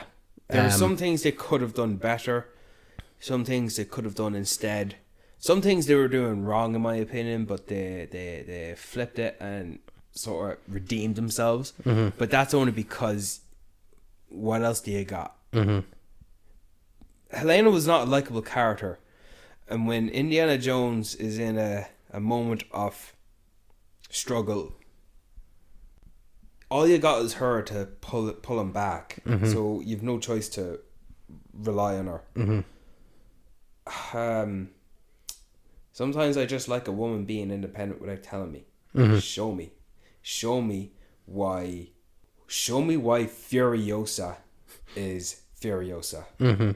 Because you know me, David. Furiosa. Yeah. Yeah. Well, that's moving into 2024. But you understand what I mean. I know, yeah. Female protagonists can be good. Mm-hmm. I just remember some lines being pointed to my face, and you're just, you're hitting me across the head with the message, and not in a Barbie way. Yeah. You really are just telling me as opposed to showing me. Yeah. And you're telling me that you need to care about this But character. like I said, they redeemed it because she was Indiana Jane. She was the hero at the end. She was when there's no one else there. She's what you got, but she came around, and it's not just her I'm talking about. It's the fucking short sprout 2.0. The kid as well, yeah. I didn't like him at the start, but when you saw his side of it with being poor, looking at the rich kids, I was rooting for him then. Yeah. I think maybe they just took too long for me to actually like the characters, because the people Indiana Jones is with, they should be likable. Yeah, they should be. But they're not on his side. Yeah. They're trying to get away from him. They're trying to deceive him. Indiana Jones, fucking pay attention. Yeah. No, exactly. That's how I feel about it as well, is that the characters he surrounded himself with, like that, they weren't worthy. They weren't worthy of standing with Indiana Jones. Yeah. I think it was just as a whole disappointing and not one that I'm eager to go back to either. Do you know? I can't remember exactly what I said, but we did talk about David end of the podcast. We Please, did. folks, We did. listen back to not just Indiana Jones and the Dial of Destiny. We did the whole series. The whole fucking four of them. Fair play to us. Man, that was tough going. We did 5 movies. That was good. Good choice, David. We'd be remiss not to ask this question. In the year that it was, Barbie or Oppenheimer? Oppenheimer. Wow. Okay, tell us more. Why Oppenheimer? Same reason why I would have wanted to see Oppenheimer for a second before Barbie. Sorry, after Barbie. Okay. After Barbie. You know, when they say, oh, we're going to go and see Oppenheimer, and then I'm going to get a light and enjoy, we're going to see Barbie afterwards. And then there are people coming out saying, I was not mentally prepared for Barbie because of what Oppenheimer did to me. We didn't do Barbenheimer, but we did see Barbie first, and that was perfect. I liked it. I had my tea before my dinner, and why Oppenheimer over Barbie? Because it's Oppenheimer. It just because it's. Don't take this the wrong way, David, but I don't like comedies. Okay, interesting. Tell me more. Clarify, please. I think I get the best when I get a journey of seriousness, and sometimes I can take comedy or humor as much as there would be in an Avengers movie or in a Spider-Verse movie or in some movies, but not straight to comedies. For example, do you consider Ferris Bueller's Day Off a comedy? Yep. I don't like it. Do you consider? You're wrong. What? Sorry. You're wrong. Sorry. Just my favorite. It's just my favorite movie of all time. But yeah, sorry. Go ahead. Being right is a lonely life. Do you like Back to the Future? I do. Yeah. Is it a comedy? I wouldn't. No, I wouldn't say that's a comedy. Okay. Strike that. Reverse it. I like Step Brothers for the first 30 minutes, and then I don't care. Okay. Right. Okay. I like The Hangover because of the specifically chosen actors and characters they are, and the madness they go through. So I like comedies like them. Having said that, Barbie was a unique comedy that I appreciated through and throughout. I love the piss take they took on the patriarchy because it is a real world issue, and I liked the honesty of feminism. I liked the silliness, the goofiness, and the playing on the tropes. Like you don't get Margot Robbie to play Barbie if you want to influence the idea that every woman is beautiful, because she's Margot Robbie, right? Come on, she's too high of a standard. But yeah, I think I've said enough, because if you want to know why Oppenheimer, just listen to our review. Yeah, fair enough. Yeah. Well, David, Barbie and Oppenheimer. I'd actually go Barbie. Really? Yeah. Yeah. See, it comes. Wow. Okay. It comes down again to my willingness to watch it again. Okay. I think Oppenheimer is it is a meal of it. Like you're sitting down to watch. Okay, I need to be fully attention. Your dinner before your tea. Yeah. Whereas with Barbie, I felt like how I described Ted Lasso, that Barbie, it was just fun. I had a lot of fun with it. I enjoyed it. I'd be much more willing to sit down and watch it again. The set design, the characters, the story, it was all just like fun. I enjoyed it a lot more. Whereas like that, where Oppenheimer, it is really sit down and you're paying attention the entire time. And there was a lot of times in it that I felt like I was lost completely. Even like just how they reference people, and in a way it felt like Christopher Nolan, he did his homework on Oppenheimer, on the man himself, and he read a history book and he's like, okay, I want to get every single detail in here, and it needs to one of the fastest going movies of 2023 for a 3-hour movie. Yeah, like it was fast. Like it didn't drag or anything like that, and I think that goes for a lot of the 3-hour movies that we saw this year. Like there was a lot like Killers of the Flower Moon, John Wick 4, Babylon for us. That's technically 2022, but it came out in 2023 January for Ireland. Because yes, we are in Ireland. We get Oscar type movies at the start of the new year. Yeah, so but Napoleon. Oppenheimer, I think it just squeaked under. Yeah, no, I think it is over 3. But Oppenheimer, it didn't feel like 3 at all. No. But I just enjoyed Barbie more. I can't explain it, and I think they're both great movies. But if you ask me, like you are, I would pick Barbie. Nah, I'm gonna sit down and watch Oppenheimer. I'll watch Barbie. Brian, David. Who was an actor you really enjoyed watching this year? Jon Hamm. Jon Hamm. Okay, I thought that we would pick the same person for this. We haven't picked the same person. Tell me about Jon Hamm. Jon Hamm was the villain in the season 3 of The Morning Show, and he's the villain of season 5 of Fargo. Okay. He plays Paul Marks. Mm-hmm. He's like Elon Musk, Jeff Bezos, CEO of a space station trying to acquire the Morning Show headquarters, the company. Mm-hmm. And he's potential love interest for Jennifer Aniston, the lead, and he's got some controversial things going on. He's not a Harvey Weinstein type. Mm-hmm. He's respectable towards women. Mm-hmm. He's just a bad boss. Mm-hmm. Okay. He's illegal to the point of ethically wrong. Mm-hmm. And he's got the power. Mm-hmm. He's got the digital power, and he was a great serviceable villain for season 3 of The Morning Show, or antagonist, because The Morning Show, it's not superheroes and villains, it's people. Yeah. Okay. It's so antagonist.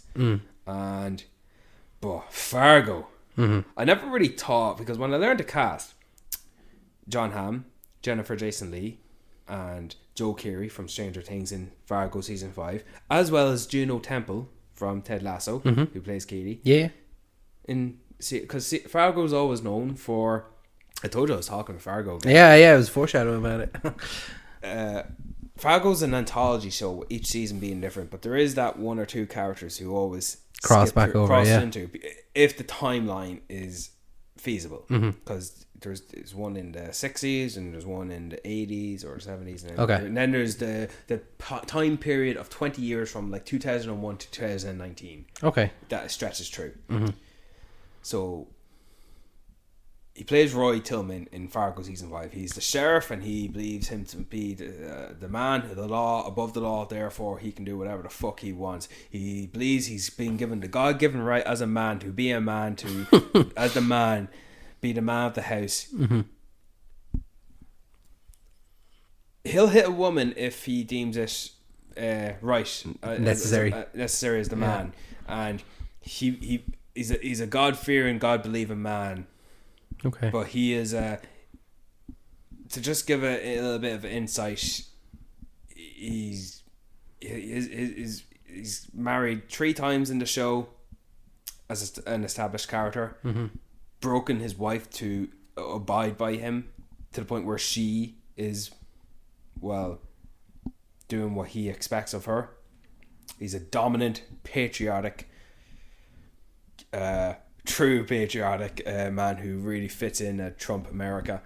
And there was that one tracking shot where it feels like he's just been wronged, and it's just a shot of him face the camera walking with him with that song, god damn it,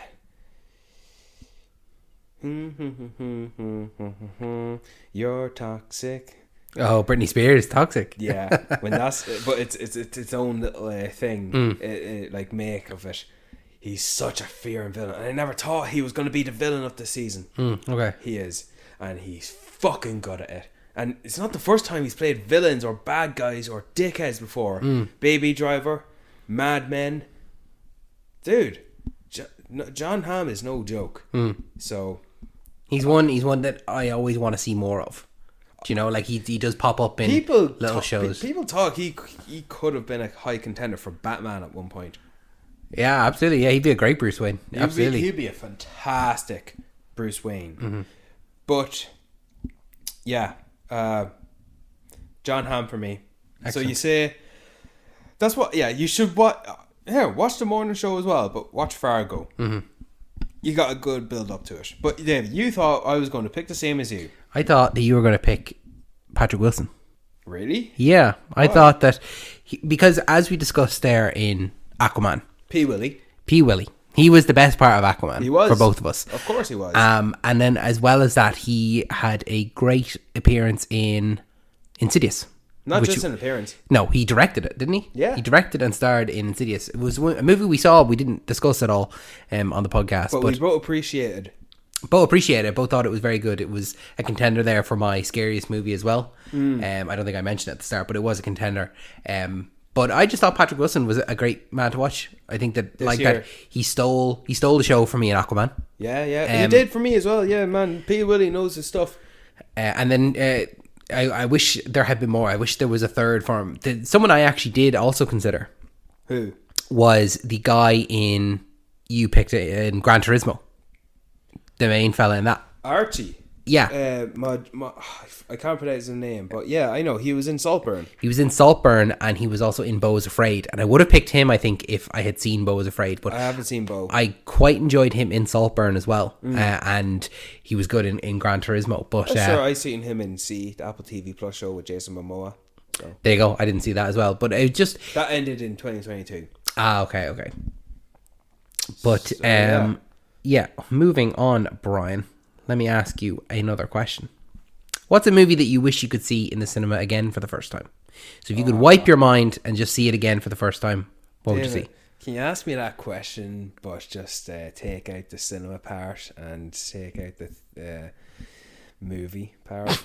Okay, what's something that you wish you could see for the first time again? Furiosa trailer. The Furiosa trailer, I'm not wow. gonna fucking shit you, David. I saw the trailer and you knew the excitement I was getting. I made sure there was not going to be any interruptions. I was in the house and I had turned off all the lights and I perfectly positioned the TV so it was facing me and there was going to be no lights reflecting it. I tend to not like watching trailers because I don't like to expect them in the movie, but I got to watch this because I've been waiting for this for like 3 years, and and this is not an ensemble cast. No, this is a fucking prequel. Tom Hardy, Max Less movie. That just goes to show what Mad Max means to me in the world that it was when it was done in 2015. We did a spotlight episode on it. My pick, Furiosa. The trailer. I got a bit of Junkie XL's music in the trailer to anticipate it's gonna be in a movie. There's gonna be a whole lot more in a movie, and then just see the various shots, the slow-mo shots in the trailer. You got a bit of that Tom Hardy in the movie in Mad Max. If I wasn't gonna pick Furiosa, I know it's a cheat. Yes, it's a trailer. It's not. That's okay, man. Pick that. Yeah, you know, yeah. If I could have watched something again for the first time, it's the Furiosa trailer. You've never seen me watch a trailer, I anticipate. I think you should, because I'll watch you first and then I'll watch the trailer after. You gotta watch my reaction, because I sit here, I like clench my fist or I cross my arms and I put pressure on it because as if I'm holding my breath, and then my jaw just drops, or I smile, or I get giddy.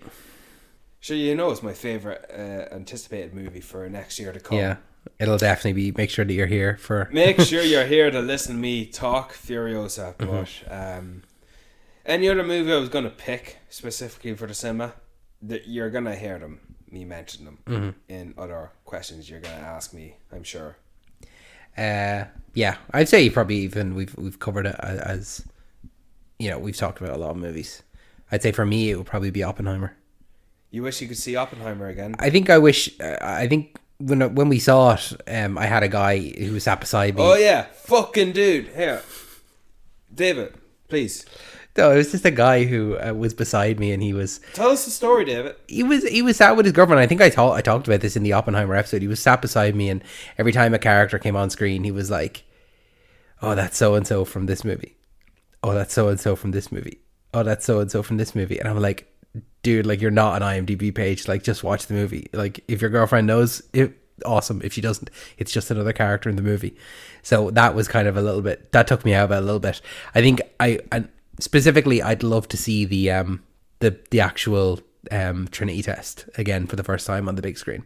Like that was awesome, and I love the way you described it. That like it was like seeing God before hearing the devil. Do you know, that seeing the explosion and then the sound hitting you 10 seconds later. You thought the explosion was going to frighten you, but no, it was the sound. Yeah, it was. That's one that I want to see again.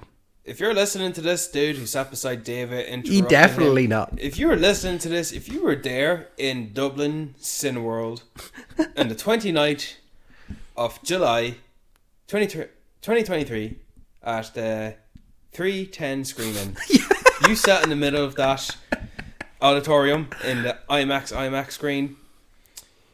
If you're in the D row, you have it to his seat and all. Sorry, oh my god! Sorry. If you were in the row F, so I'd imagine if you were F19 or F16, listener with your girlfriend who gave every name mentioned to your partner except for the Skarsgård brother, because I bet you didn't know him.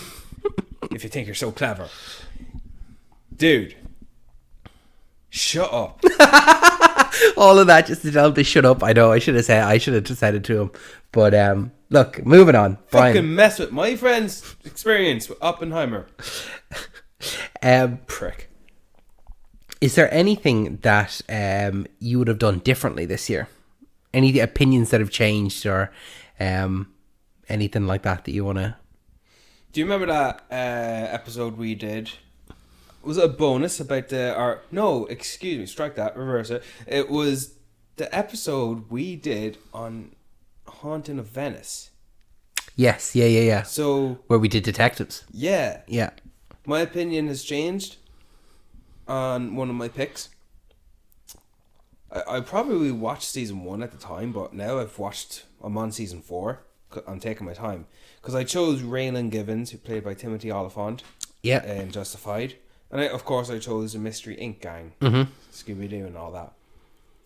And my third pick was Al Pacino from Heat, Vincent Hanna. But I've now removed Vincent Hanna, Al Pacino. Yes, I've removed Al Pacino from my list, and I've put there Bosch. Who's Bosch? Bosch. You don't know Bosch? No, I don't know Bosch. On Prime. I've never heard. Harry Bosch. Nope. You'd know his face when you see him.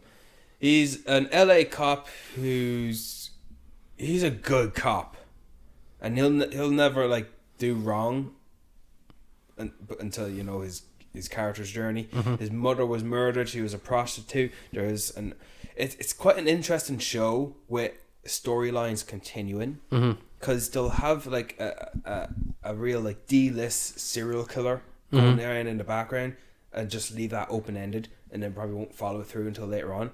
Each season follows a different main story. It could be a serial killer, could be corrupt soldiers, it could be conspiracies, it could be a whole load of things. Do you notice this actor here? Oh, James Nesbitt, is it? No, that's not James Nesbitt. Is it? That is Titus Weaver. Don't know him then. He had a guest appearance in the second season of The Mandalorian when Bo Don't remember him. Really? No. No? Yeah, he was in one of the Transformers movies. No. This guy's Bosch. Okay. You pick him. Put him in a room against Raylan Givens. It's almost like Raylan Givens is a character, but Bosch is a human. He's a person. Okay. And the season's just ongoing. Mm-hmm. It concluded, and then it has Bosch Legacy, and it's just going. Okay. This is probably the oldest Prime Video show there is. Amazon Prime. Wow. Okay. Yeah, so I've never even heard of it. You've never heard of Bosch? No. 7 seasons. No. Not a thing. 2 seasons of continuing revival, just straight away. No.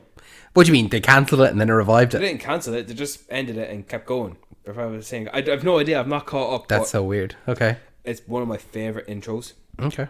It's just the shots of LA City, where you see a top here, but then it's like reversed underneath, and then just the jazz music. It's a shame I gave up drinking this year because I'd be drinking if I watch it because it just feels like drinking. Yeah, that's what I'd change this year. If I could redo anything, I'd add Bosch in there. Harmonious Bosch. Never heard of him. You know? No. Fuck you, David. Same for you. Is there anything you thought maybe Yeah. you would have redone? My opinion changed on an aspect of Ant-Man and the Wasp: Quantumania. All right. Towards the end of the episode, we said, Jonathan Majors, what a great guy. Can't wait to see more from him. My opinion has changed, and Jonathan Majors, I can't wait to see less of him. Because, as we know, not a great guy. It was right after Ant-Man and the Wasp: Quantumania. All the stuff came out about him beating his girlfriend, and that trial is now concluded, and he's been found guilty. So, I would like to retract my statement about how good of a guy Jonathan Majors seems to be. It wasn't his fault. Stop it. Of course, David, 100%. I'm actually delighted you brought this up because I wholeheartedly agree with you. Mm-hmm. While we're on that note, yeah, fuck Jonathan Majors. Cool name. Dickhead. Good name. Yeah. Shit person. Yeah, asshole of a Yeah. person. Mm-hmm. Yeah, did you read up on the stuff? The details? Yeah. No, I haven't. He thought he was doing good. Mm-hmm. Because, so if she reported him, you're taking away good out of the world, so... What an ego to get to you. Mm-hmm.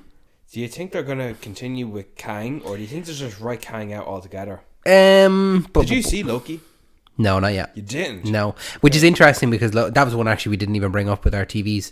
Obviously the season 2 of Loki. It's interesting one of the because better MCU shows out there. and it's interesting because that his character that came out kind of at the same time that the trial was happening. So he was kind of in that in between the second season. He was kind of in that in between moment of we weren't sure is he going to continue or how much we were going to get him in the show. So you get him, you get him, and let's just say, David, I can actually see the MCU pivoting away completely. Yeah, just remove Kang out of it altogether. I'd actually almost rather them just move away from Kang and just go on a different path. Could do Doctor Doom. Why not just skip Kang and go straight? Let me put it this way, David. Remember when we were all getting scared for the appearance of Thanos after so many teases? Yep. How many appearances have we had of Kang? A few at least. Fucking yeah. football stadium, Yeah. and it's just a laughing stock. Yeah. I'm not scared of Kang. Fucking Ant-Man can beat him. Yeah. Ant-Man can beat Kang.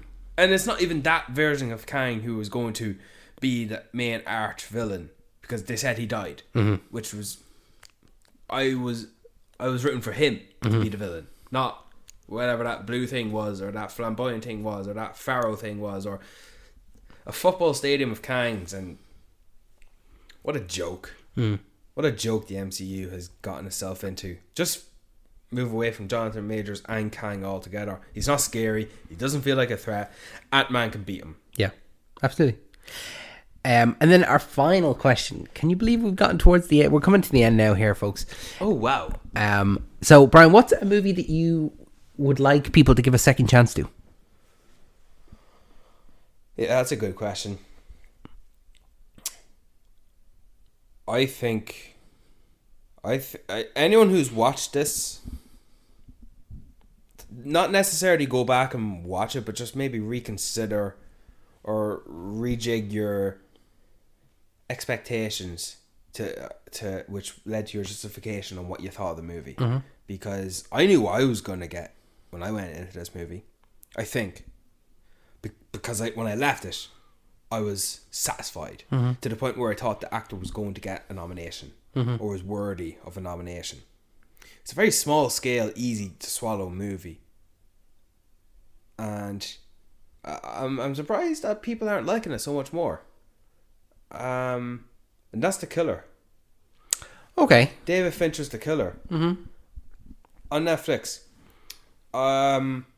Did you watch it? Yeah. You did? What do you think?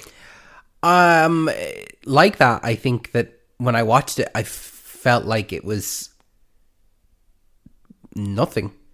Like Okay. I haven't come away like it's very just average, and neither hating it nor loving it.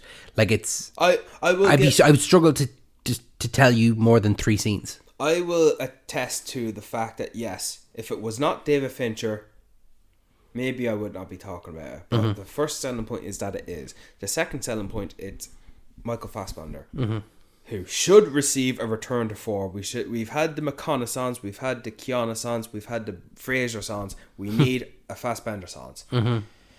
But this is a movie about a guy who repeats to himself entirely narrative that not to get emotional, not to make things personal, don't get involved in, don't mix his personal life with his professional life.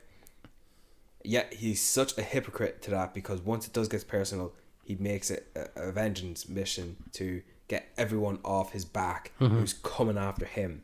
So he's going after the guy who tried to kill him. He's going after the guy who almost killed his partner.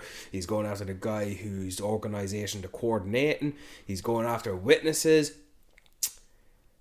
It's that little simple movie of this guy having a task, being hypocritical, mixing professional with personal, to take out those who came after him at once. Not following him, not on the hunt for him.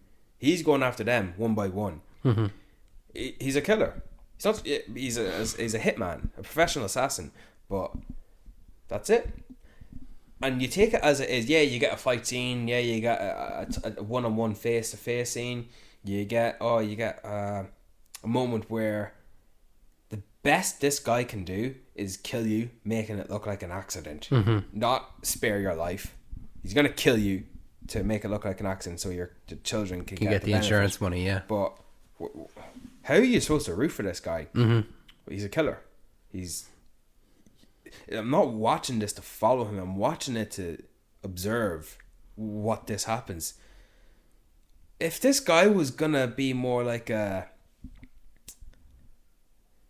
more traditional, more, in quotation, generic, then I think I would have walked out with less thought in it. But because it literally is what it is, you think he's talking to Tilda Swinton, who's herself a hit woman, hit person, a killer. You think he's gonna let her go? He's gonna spare her life? Nope. And he was right to as well. Yeah, because she reached for a knife. Dude, I just don't understand why people don't like this movie. I can see why they don't, but maybe I'd like to know what their expectations were before going into it. Because yes, it's not Seven, it's not Fight Club, it's not a lot of his great classics, but it's a David Fincher hitman movie, and it's his take on it. And I don't know if anything I've said has helped. And yeah, the ending is quite bland. It's quite, he did what he did. That's it. Almost like monotonous. But I think that gels into what I was appreciating the most. But have I said anything to maybe? I think I will give it a second chance based on what you're saying there. I think I will. He's so cold. He's so cold. I didn't care if he would have died. I wouldn't have given. I would have just gone, wow. If someone did actually end up killing him, getting to him at the end, or if he got hit by a car, I wouldn't have cared. I wouldn't have. I wasn't rooting for him. I was just watching it. So maybe I hope I've inspired something in for you to give it a second chance, and I really mean that. So Yeah. Come on, David. Show me what you got. I think this one isn't for you so much because I think we kind of agree on it, but it's more so for the general public, and that being the Marvels. Really? Yeah, I think the Marvels, it didn't perform well at all. It's the Marvel's biggest flop, but I think that it doesn't deserve to be that. And it's its shortest movie as well, and it's still flopped. And I think that the fact that Aquaman has surpassed it is a shame, because it's a lot better than Aquaman. I think it's a lot more fun. I think the performances in it are great. Miss Marvel stole the show. Iman Vellani, she is a scene stealer. She's a shot stealer. She's a dance stealer. Yeah, she danced all the way up them stairs. And I wasn't watching Miss Marvel. I wasn't watching Captain Marvel or Monica Rambeau. I was watching Kamala Khan. Yeah, I think that the whole movie is good, and it's funny, and it's lighthearted, and it fits. I think it fits what it needed to be, what it tried to be as well. I will admit the Asian guy the Korean guy from Parasite. Oh yeah, he was there. The villain, you won. Yeah. But inconsequential, yeah, absolutely. But I did like it. I've no aspirations to watch it again. Maybe one day. But I haven't watched Shang-Chi again. Yeah, no, same. I think that I agree with you I don't think I've watched any since Avengers Endgame. No, that's a lie. Sorry. Since Spider-Man No Way Home, I haven't watched anything twice. I haven't watched anything for a second time. Like I'm gonna break that. I'm gonna watch Guardians at some point. I have watched Spider-Man No Way Home. I will watch Shang-Chi at one point again. Before maybe it was Guardians.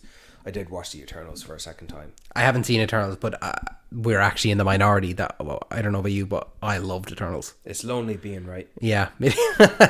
That brings an end to our questioning section. But oh wow, it only took us half an hour. Only an hour and a half. Plus an hour. So before we go into our top 10, we put a call out to some of our fans, all of you at home. We wanted to know, what did you find to be your favourite movie of the year? And so I've got a few of those here now. So running down the list, our producer Laura, who said Barbie was her favourite. We had special guest Richie calling in again to say Oppenheimer was his, with a special shout out to Poor Things. Callum got in contact to say Saltburn was his favourite. Claire got in contact to say Priscilla was hers. Jared with Oppenheimer. Our Canadian correspondent Evan, who called in to say that Saltburn was also his favourite. We had another Brian who said that Oppenheimer was his favourite, with a special shout out to Boy and the Heron. And then we had Shane from all the way in Thailand who contacted us to say Oppenheimer was his favourite, with a special shout out to a Thai film called Hunger. He described it as Whiplash, but for chefs. So that's one that we'll definitely be checking out. And so that is what you all thought of what your favourite movies are. Thank you so much to everyone who replied to our Instagram story to let us know what their favourite movies were. Make sure to follow us on Instagram for anything like that. We sometimes will put stuff up just to ask questions, what do you think about these movies and all that. We obviously enjoy the engagement and getting you as a little bit of a shout out. So everyone that sent in their stuff, thank you so much again. Hopefully we didn't miss anyone. I don't think we did. But finally, we've come to the end of the episode. Brian, David, hit me with your top 10 of 2023. I think it's important to note, I phrased the questions as we just went through, hopefully to get a wide variety of things, because I know that for my top 10 there's stuff on here that we haven't even mentioned. Good point. Yeah. So I think that was an aspect that I wanted to put into it. So David, this was always started off as a top 10 movies of 2023 for us, but got to give you a shout out for generating all these questions and making a record-breaking episode. And if folks don't like the length of this episode, well, fuck them. No, it's our birthday. We can do what we want. It's our birthday. I can do what I want. Yeah. You can. Happy birthday, David. Happy birthday, Brian. Yeah, happy birthday, Talking Pictures. Happy birthday to our baby Talking Pictures. 1 year old. Can you believe her? Aye. Hit me with your top 10. What you got? Cremation or burial? Oh, Jesus Christ. Stop. We'll just take it down. David. All right, I'll give you my top 10. 10 going to 1. All right.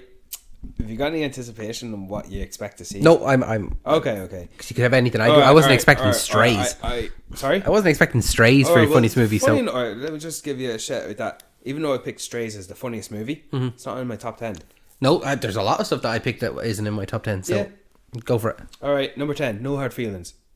Jennifer Lawrence. Good choice. I liked it because I got on board with the quote-unquote romance that was generating here. But the bond between her and the fella, and I just thought the scenes was so funny, like with her trying to coerce him into having sex. It's the raunchiest I've ever seen Jennifer Lawrence, and the fact that she's shown us as an audience that she's not above it. The beach scene, all right, that's enough. Number 9, Joyride. Okay. Double hitter with the comedies. Yeah. For a man that says he doesn't like comedies. What can I say? I'm a man of many tastes. Yeah, you're layers. You've got layers. I got layers in me, David. For every reason you said for Joyride is your favorite comedy, it's number 9. It just means that any other movie that I didn't pick on this list, I just prefer Joyride better. Let me elaborate. I went through my ratings and quite satisfied with what. Look, I picked it as number 9. So everything else after this is better. But yeah, Joyride. I want a sequel. Fuck yous for not fucking watching this movie, guys. It deserved better. You want Dom Toretto going off a Hoover Dam? You really have you really don't like who Dom Toretto, do you? No, man. If that's the level of entertainment people want to throw their cash at, I'm gonna shove it in their face. Number 8, David. I just mentioned The Killer. Okay. Yeah. It's not on my list, but yeah, no, it's fair enough. Sue me. Yeah. I like The Killer. It's that much. I could see myself watching it again. Relatively soon. Yeah. Number 8, yeah, The Killer. I think I dug it. Go figure. Number 7, Air. Okay. Yeah, one we didn't mention at all. Yeah. Yeah, we never mentioned this. I saw this in New Zealand. Yeah. Okay. Tanisha, you listen to this. We saw this movie together. Hi, Tanisha. I was looking forward to this, and this is a movie that, it didn't have an official title, didn't have a proper release date. You knew, this is the movie Ben Affleck and Matt Damon should have came back together, and not The Last Duel, regardless of how we did like it. But throw Jason Bateman in there, throw Chris Tucker in there, Viola Davis, another actor, I forget his name, but I've seen him in a few things before. He's a dick. The back of Michael Jordan's head. The back of Michael Jordan's head. The face of Michael Jordan's father. Archive footage of Michael Jordan. Yeah. I thought that this movie was just fucking solid. And a great visual cue to watch when listening to Born in the USA. I think if you enjoyed this, you'll enjoy Blackberry. I think Blackberry Really? does this better. Yeah. Really? Yeah. You're sure? I think so, yeah. They're completely different style-wise, but for two movies telling you the story about major corporations. Making a shoe. Yeah. Making a shoe versus making a phone, I think you'll enjoy Blackberry. Well, then. the thing about Air is it's how they told us. And it's who they had in it. Of course, it's a Prime Video, of course. So it got theatrical. And Matt Damon, I thought was funny. I thought Ben Affleck was really funny in this. And Jason Bateman was also great. So, yeah, there's no reason why I've not put this in my number 7. Of course. 100%. Number 6. Killers of the Flower Moon. Good choice. Excellent choice. Yeah. You want to know why? Just go back to the topic and Talking Pictures, the episode me and you did. I think Killers. Good on you for not putting on your list if it's not going to be on your list. Because you can understand, yeah. I can understand, but I don't want to be targeted because it's a Scorsese movie or because it's Leonardo or it's 2.5 hours long. That's why you put it on my list. No, because it was an experience I had. It's been a while since I've seen a movie where the protagonist is the antagonist. Yeah, you're following along with the antagonist. Absolutely, yeah. Number 5, Spider-Man Across the Spider-Verse. Okay, yeah, good choice. Yeah. We also talked about this movie as well on the episode. I'm sure you can hear us in the first 10 minutes as well as the rest of the episode, unlike the movie. You know, the audio being... Oh, yeah. Introducing a villain like Spot and making you feel sympathetic for him to the point where you almost root for him. It's an interesting arc of like a character that you... It's a joke of a character at the start of the movie, and by the end of it, you're like, oh shit, this is, you know, you're fearful going into the next movie. Yeah, because you know, he's got long legs, he's got a gut, he's short torso, it's Jason Schwartzman voicing him. You know, tuberculosis on legs. I thought that line was funny in the Hunger Games movie. I just thought it was so funny. But Jason Schwartzman had a great year. He was in Hunger Games, he was in Across Spider-Verse and Asteroid City. Yeah. He was actually... He was the lead. He was the most watched actor on Letterboxd this year. For you? Full stop. Oh, cool. And the Letterboxd rap. Hey, he's in the 4th season of Fargo. Go hit that. There you go. But yeah, great job, Spider-Verse.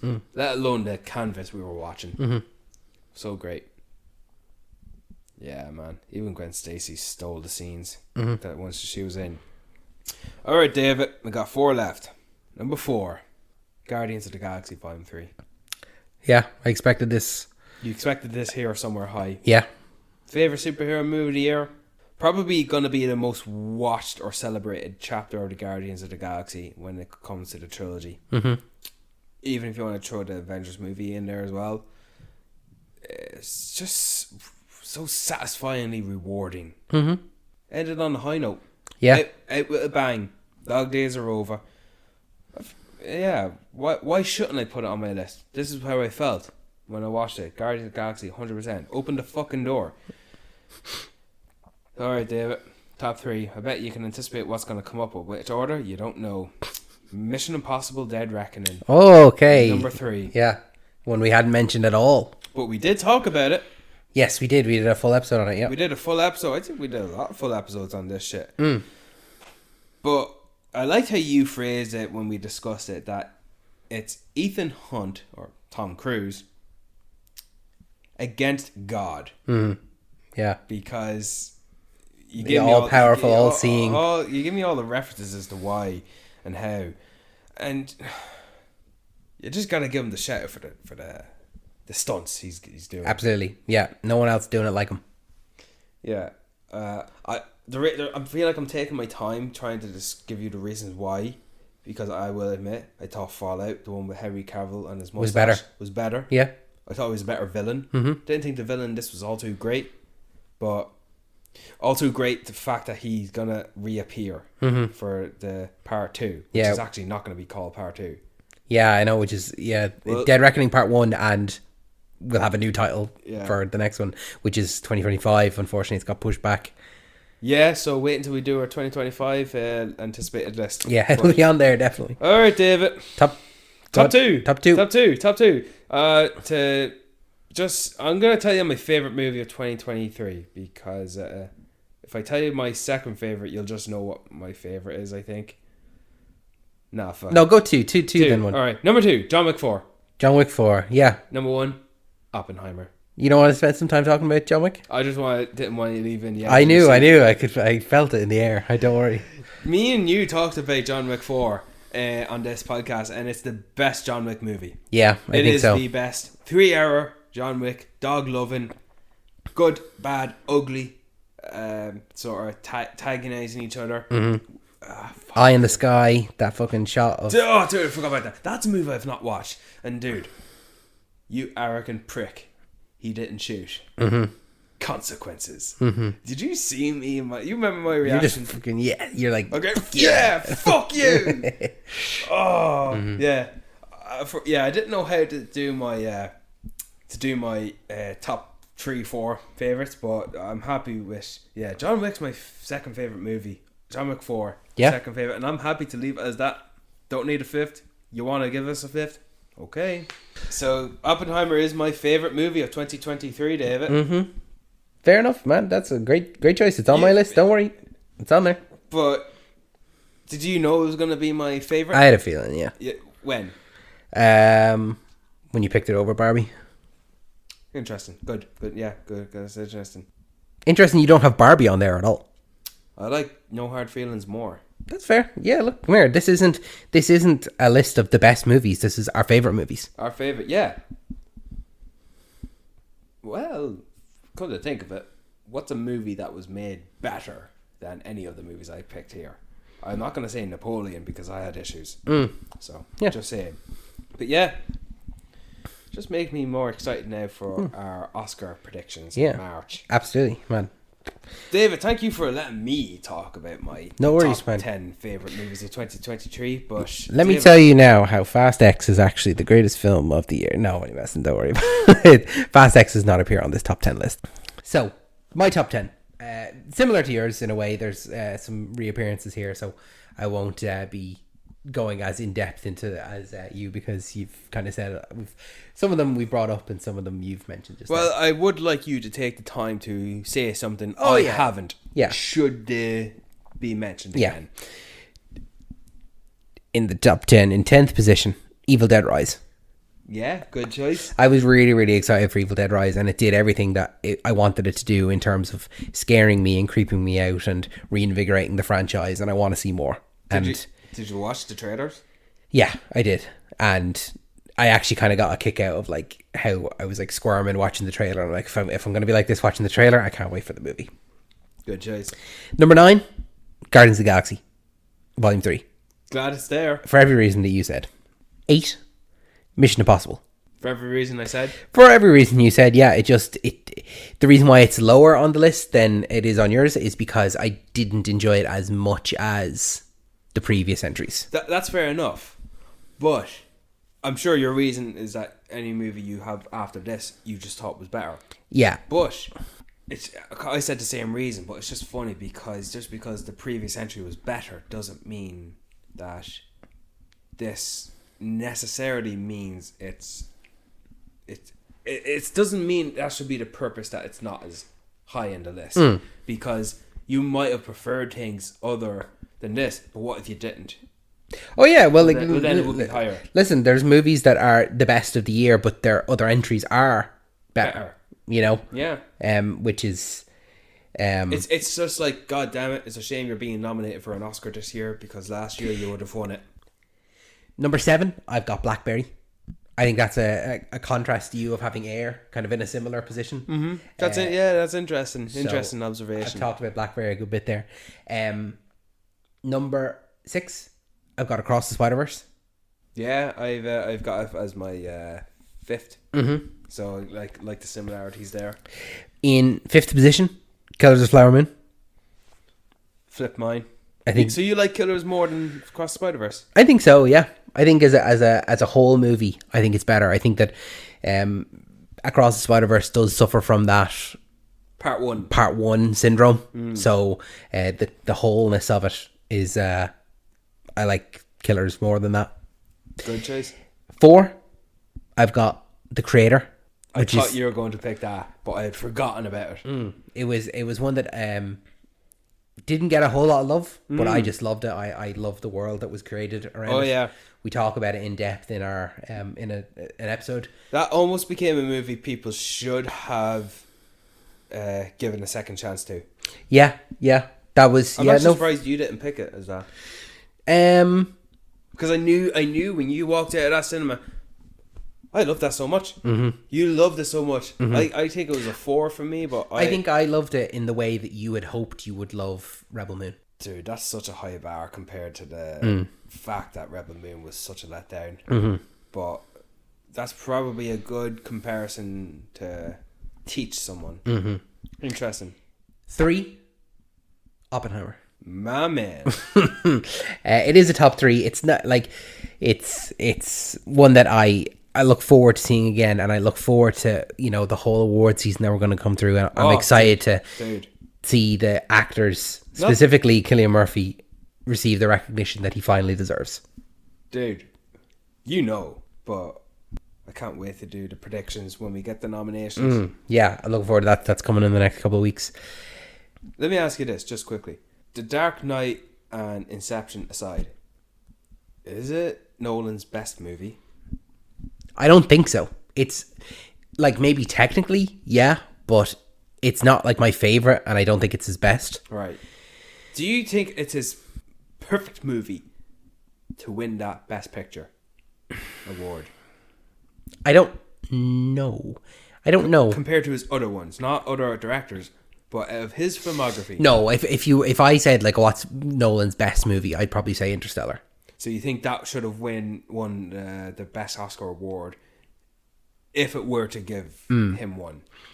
Because like it's hard to compare them all because they're all so different, and they're all like Interstellar is so different than Oppenheimer, and Oppenheimer is so different than Memento, and Memento is so different from The Dark Knight, which is so different from The Prestige. You know, like he's very high. And then eventually you'll come around to Inception, because you'd find similarities with Inception and Interstellar. Like he is a high concept director. Oh yeah, and Tenet as well. Like there's so many that are.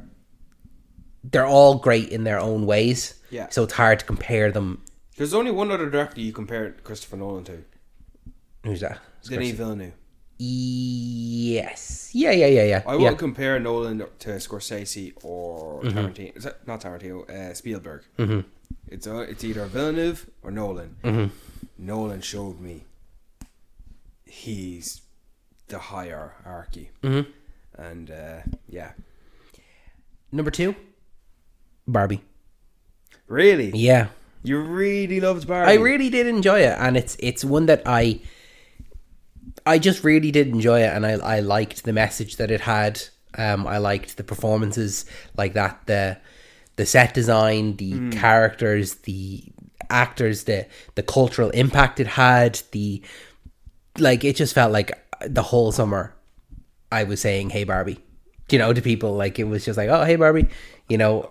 You didn't really like the trailers all that much, did you? Or did you? No. I was excited for Barbie the entire time. Yeah, no, I just loved it, and I think that the message that it had was great. Like multiple messages of, like not only the patriarchy bad. You know, it's very difficult to be a woman, but then the relationship between mothers and daughters and stuff like that as well. Yeah. I just really enjoyed that. And then my number 1. I actually sincerely don't know what you're going to pick, so shoot me now before I get to my thoughts. Godzilla -1. Yeah. A sneak entry, a surprise entry. Yeah, this movie came around when we were expecting it. But I was looking through all the movies that I watched this year, and I went, Godzilla was one that I just really wasn't expecting, and it was great. It was such a change from the Western, you know, Godzilla versus Kong Godzilla. It's great to see Godzilla be a villain, a monster that he is. An atomic bomb. An atomic bomb on legs, walking around. Instead of a superhero. And having characters who I cared genuinely about, and like, oh my god, this character might die. I feel really upset. And seeing the growth of characters throughout, and the fact that I felt all this, and it all be in Japanese as well. Not a word of English the entire time. Like, I think me and you are beyond the point that we don't need to reference a movie being in a different language, because that's it's all the same. Yeah, that's irrelevant. Mm-hmm. Me and you and our socialization, our social group, we're above the ideology that is it subtitles? Don't have the head for that. Switch it to the English dubs. No, the fact you don't need to say that, and I agree. Yes, 100%. I agree. This is the best Godzilla movie ever. I think so. Absolutely. Full stop. And as much as I do like having my Western Godzilla shared with the King Kong, it's like I would compare. I want so badly an Idris Elba, James Bond standalone movie But I still want a young up and comer to be that main frame. Like, Yeah. I don't know, Paul Mescal or Richard Madden. Yeah. So- I kind of like compare it to having DCEU Ben Affleck and having Robert Pattinson the Batman. That's a fair point. You know, Would you call like- Robert Pattinson the Godzilla -1? Yeah, that's how, Yeah. you know, it's standalone, it's by Yeah. itself, and it just does everything better. Yeah. You've every reason to pick that, David, and I salute you to the fullest. And that, Brian, if you can believe it, is our longest episode ever. It brings an end to our birthday special, our 2023 wrap up. I have to say thank you very much to you, Brian, for waffling with me on this Wednesday. Thank you so much to the listeners for sticking with us. If you made it all the way to the end, we really, really appreciate it. Make sure to follow us on all our socials, on Twitter, on TikTok, on Instagram. All of it is down below in the description. Make sure that you follow us for the next year of our podcast, because we're going to be here every single Wednesday. We've got bonus episodes every couple of weekends. Just make sure to check the feed on that. And yeah, I look forward to doing this with you again next year. Maybe next year, after you have had your year of no drinks, we'll do this drunk. Maybe that might be a bit fun. We'll do 4 episodes. That's due to happen, David. We'll do it 4 hours long. Maybe a couple of bonuses and unreleased dates down the line. Yeah. And maybe we'll post it drunk. Absolutely. David, I've really appreciated this episode. And, hey, you know, man, give me a hug. Give me another hug. Give me a hug. Man. Fair play to you. David. Here's to another year, Brian. Furiosa.